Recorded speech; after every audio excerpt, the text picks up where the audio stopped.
সঙ্গে এই মুহূর্তে রয়েছেন ত্রিপুরার সমাজ কল্যাণ মন্ত্রী সুধাংশু দাস। আমরা তার সঙ্গে কথা বলবো।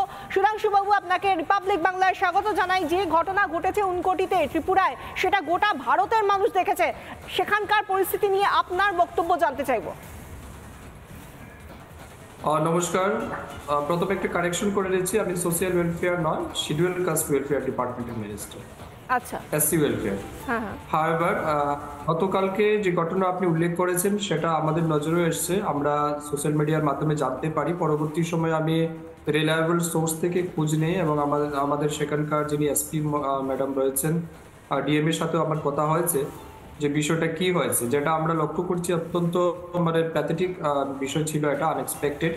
পরবর্তী সময় জানতে পারি যে কিছু চোরা চালানকারী, যারা বিশেষ করে স্মাগলার, তারা দিনের বেলাতেই আমাদের বর্ডারকে ইউজ করে বিভিন্ন জিনিস তারা আদান প্রদান করছিল। সেই সময় আমাদের বর্ডার সিকিউরিটি ফোর্স অর্থাৎ বিএসএফ বাধা দিলে তারা তাদের উপর মারমুখী হয়ে পড়ে।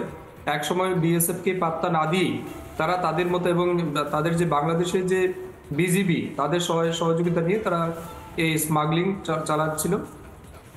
আমাদের বিএসএফ বাধা দিতে গেলে তাদের উপর তারা চড়া হয় এবং পরবর্তী সময় দেখেছি আমরা বাংলাদেশি মৌলবাদী বিচারধারার মানুষ, যেখানে বেশিরভাগ লোক এই সমস্ত 2 নম্বরী কাজের সাথে যুক্ত, তারা বেশিরভাগ লোককে সাথে এনে আমাদের বিএসএফ পার্সোনাল তাদের উপর ব্যক্তিগতভাবে আক্রমণ শুরু করে, বিভিন্ন অস্ত্র দিয়ে তাদের মারার চেষ্টা করে এবং আরও নির্লজ্জতম ঘটনা, তারা মহিলাদেরকে ব্যবহার করে চাইছি বিএসএফকে পেছনে হটানোর জন্য।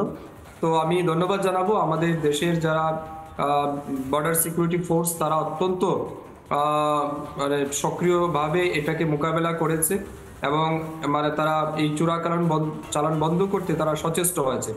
তবে এটা গতকালকের ঘটনা নয়, এটা একটা বড় চ্যালেঞ্জ আমাদের রাজ্যের জন্য, কারণ আমাদের রাজ্যের প্রায় 3 দিকে বাংলাদেশ বর্ডার রয়েছে, নর্থ, সাউথ এবং ওয়েস্ট, এবং বিস্তীর্ণ এলাকা জুড়ে বাংলাদেশি বর্ডার।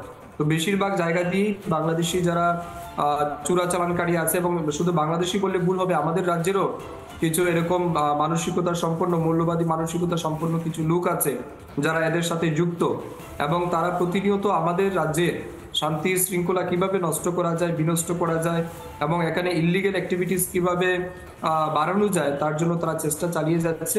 কিন্তু আমাদের রাজ্যের পুলিশ প্রশাসন এবং আমাদের বর্ডার সিকিউরিটি ফোর্স, তারা অত্যন্ত সক্রিয়ভাবে এগুলিকে মোকাবেলা করছে প্রতিদিন।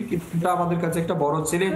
আপনি মনে কথাগুলো বলছেন অত্যন্ত গুরুত্বপূর্ণ, একদিকে রাজনৈতিক, অন্যদিকে যে এই মুহূর্তে সাম্প্রতিক যে পরিস্থিতি, সব মিলিয়ে অত্যন্ত একটা সেন্সিটিভ জায়গায় রয়েছে। আপনি আমাদের সঙ্গে থাকুন, আমাদের সঙ্গে বিভিন্ন সীমান্তবর্তী এলাকা থেকে একাধিক প্রতিনিধি। নানা ধরনের কন্টেন্ট দেখার জন্য লাইক করুন, শেয়ার করুন আমাদের ফেসবুক পেজ, সাবস্ক্রাইব করুন আমাদের ইউটিউব চ্যানেল।